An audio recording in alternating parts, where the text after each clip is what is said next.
Hello বন্ধুরা, আজকে দুপুরে এই শাকটা রান্না করব।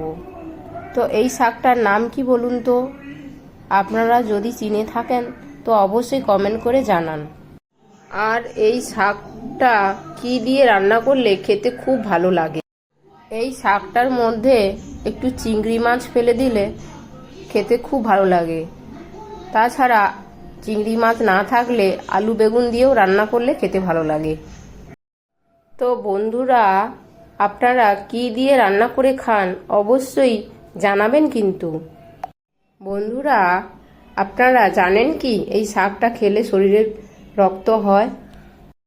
এই শাকটা আমি কেটে পরিষ্কার করে নিয়েছি, এবার রান্না করব।